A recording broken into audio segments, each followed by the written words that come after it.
Kara stared in horror as the HOA president, James, toppled her newly installed wheelchair ramp. "This is illegal," she screamed, her heart pounding. Little did James know, the county inspector was pulling up behind him, ready to catch him in the act. Kara wheeled her chair up to the front door, exhausted after a long day. As she approached the entrance, she froze. The wooden ramp she'd built just last week was lying on its side. The sturdy support beams snapped. "What is the meaning of this?" she shouted, wheeling closer. Standing across the lawn was James, the HOA president, a triumphant grin on his face. "Your ramp doesn't meet code, Kara," he sneered. "It's an eyesore and a liability. I had it removed." Kara's hands trembled with rage. "You had no right. This ramp allows me to get in and out of my own home. Are you trying to trap me here?" James scoffed. "Your disability isn't our problem. You should have run your plans by the HOA first." He turned to leave, but Kara wheeled in front of him. "I did. You rejected my request 6 months ago, saying a ramp would decrease property values. This is discrimination, plain and simple." Just then, the rumble of an engine made them both turn. A county vehicle pulled up, and an inspector stepped out, clipboard in hand. Kara's heart raced. Had someone called him? The inspector approached, eyeing the toppled ramp. "What's going on here?" he demanded, fixing James with a stern gaze. James puffed out his chest. "Just taking care of an illegal structure, sir. This ramp doesn't meet our HOA guidelines." The inspector's brow furrowed. "I have a work order to inspect a wheelchair accessibility ramp at this address." He turned to Kara. "Ma'am, is this your ramp?"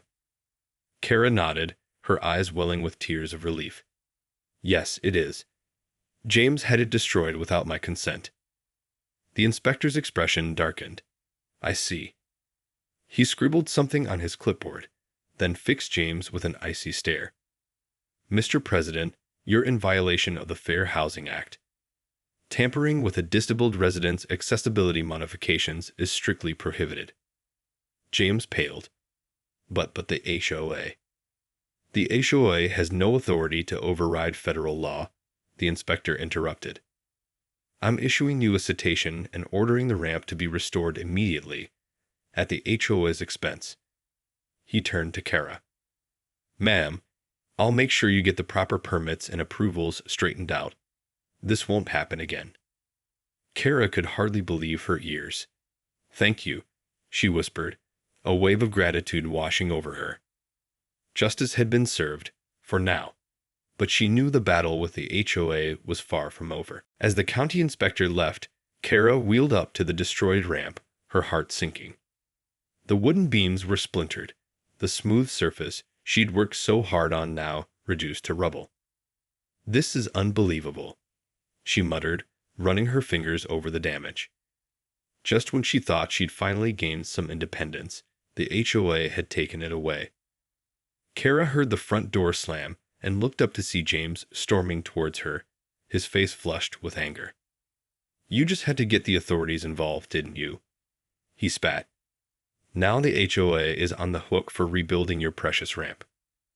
Kara held her ground. "You had no right to destroy it in the first place. I followed all the rules and got the proper approvals." James scoffed. "That's what you think. The HOA board has the final say on all exterior modifications. Your request was denied months ago. That's discrimination." Kara shot back. "I need this ramp to access my own home. Are you trying to trap me inside?" James leaned in, his eyes narrowed. "Look, I don't care about your sob story. The ramp is gone, and that's final. If you try to rebuild it, we'll have it removed again, legally this time." Kara's stomach twisted with dread. "You can't do that," the inspector said. "The inspector doesn't run this neighborhood," James interrupted.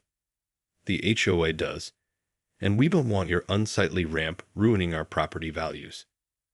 He turned and stormed back towards his house, leaving Kara trembling with a mix of fear and determination. She knew this battle was far from over. The HOA had picked a wrong disabled resident to mess with.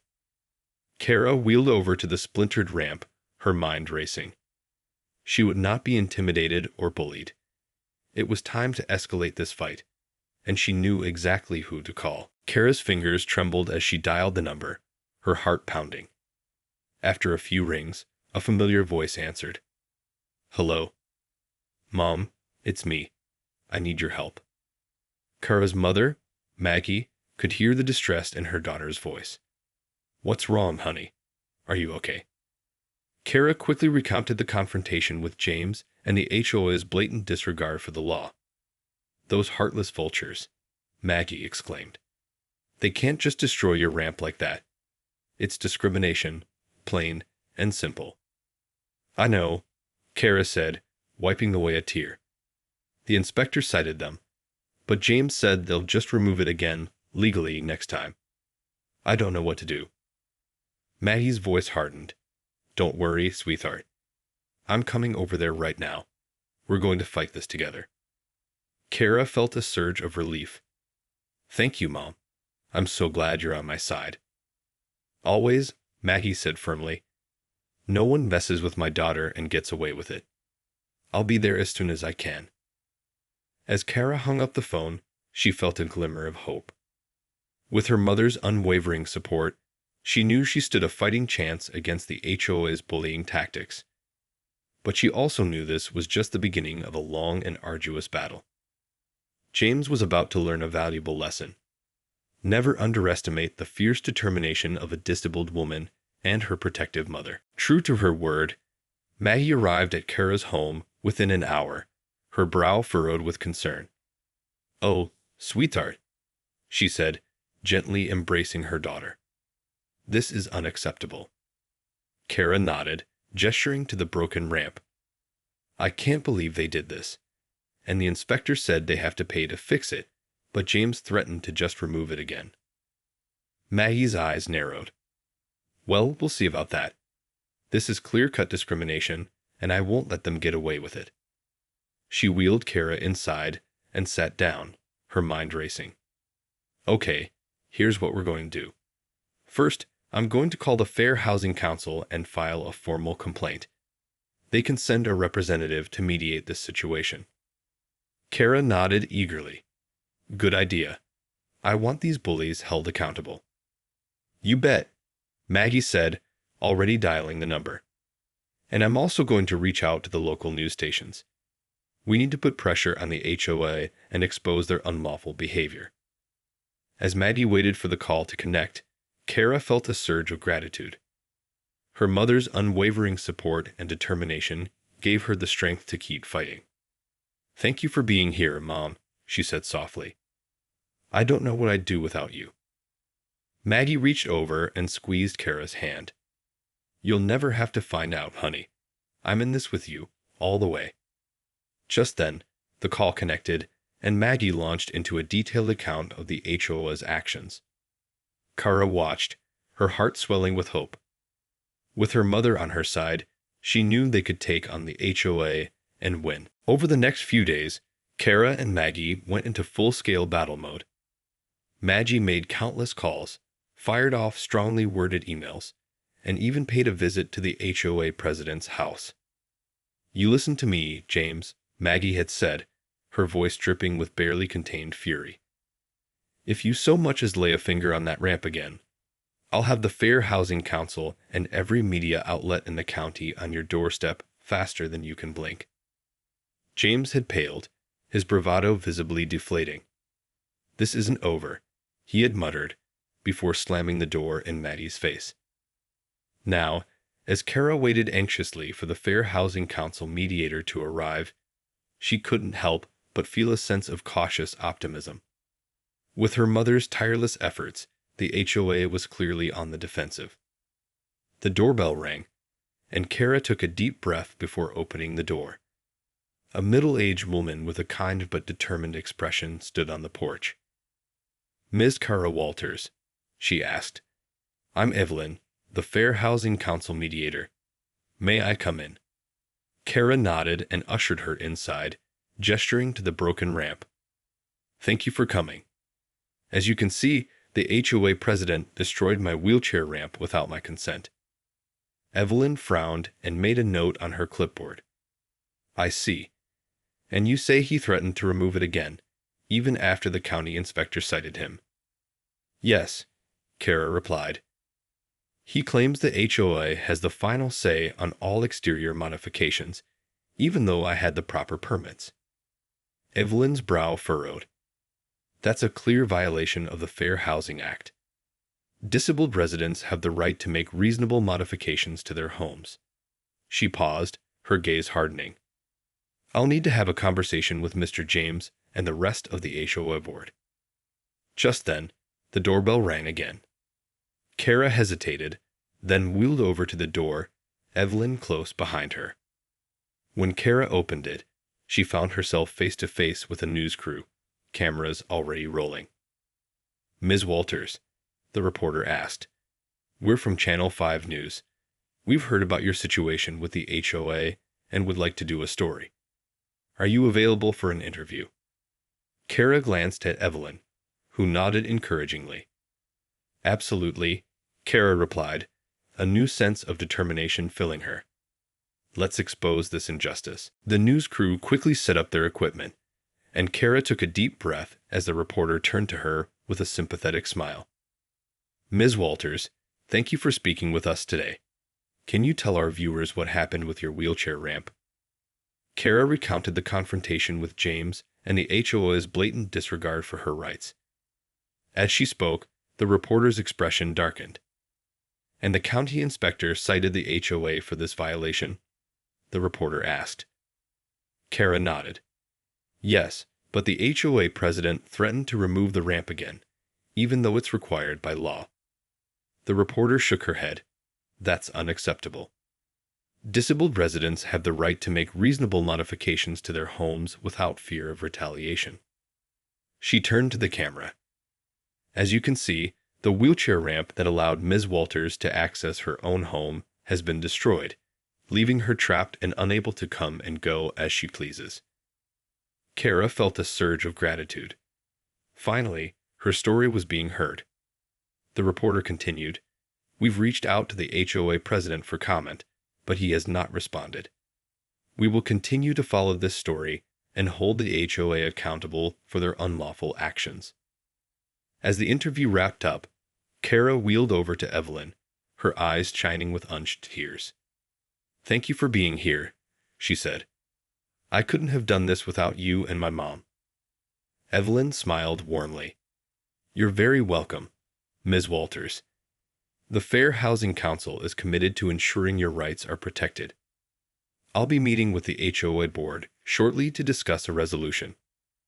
Just then, the front door flew open, and James stormed out, his face flushed with fury. What is the meaning of this? He shouted, glaring at the news crew. You have no right to be on my property. The reporter stepped forward, her expression unflinching. Mr. James, we're covering a story about your HOA's unlawful actions against a disabled resident. Do you have a comment? James sputtered, his bravado faltering under the scrutiny of the cameras. This is outrageous. The HOA has every right to enforce our guidelines. Evelyn stepped in, her voice firm. Mr. James, I'm Evelyn from the Fair Housing Council. You're in clear violation of federal law. I suggest you cooperate, or we'll be taking this matter to court. James paled, his gaze darting between the reporter and Evelyn. Kara watched, a grim satisfaction settling in her chest. The tables had turned, and the HOA was on the defensive. In the days that followed, the pressure on the HOA continued to mount. The news report had sparked outrage in the community, and Kara's story quickly went viral on social media. Maggie's tireless efforts, combined with Evelyn's legal expertise, proved to be a formidable force. They filed a formal complaint with the Fair Housing Council, demanding that the HOA not only restore Kara's wheelchair ramp, but also issue a public apology and make amends. The HOA, sensing the impending legal and public relations disaster, quickly backtracked. James, the once confident president, now appeared visibly shaken whenever he encountered Kara or her mother. Finally, the day of the mediation meeting arrived. Kara wheeled into the HOA's clubhouse, flanked by Maggie and Evelyn, determined to see this through to the end. James sat at the head of the table, surrounded by the other board members. They all fidgeted nervously as Evelyn laid out the case against them. "The evidence is clear," Evelyn said, her voice cutting through the tense silence. "Your actions against Ms. Walters were a blatant violation of the Fair Housing Act. You had no legal grounds to remove her wheelchair ramp." James opened his mouth to speak, but Evelyn raised her hand, silencing him. "Furthermore, your threats to remove the ramp again, even after the county inspector cited you, are completely unacceptable. Ms. Walters has a federally protected right to reasonable modifications in her own home." The HOA board members exchanged uneasy glances, their expressions shifting from defiance to resignation. Evelyn continued, "So, here are the terms of the settlement we're proposing. The HOA will immediately restore Ms. Walters' wheelchair ramp at your own expense.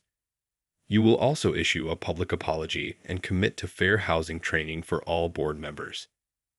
Kara held her breath, her heart pounding. This was the moment of truth. After a long pause, James reluctantly nodded. "Fine. We'll do it." Kara felt a wave of relief wash over her. Justice had been served, and the HOA had been held accountable. But as she wheeled out of the clubhouse, she knew the fight was far from over. The battle lines had been drawn, and Kara was more determined than ever to protect her rights and her independence. Over the next few weeks, Kara watched as the HOA reluctantly held up their end of the bargain. A construction crew arrived to rebuild her wheelchair ramp, working diligently to restore the sturdy structure. As Kara wheeled up the newly installed ramp, a sense of triumph filled her.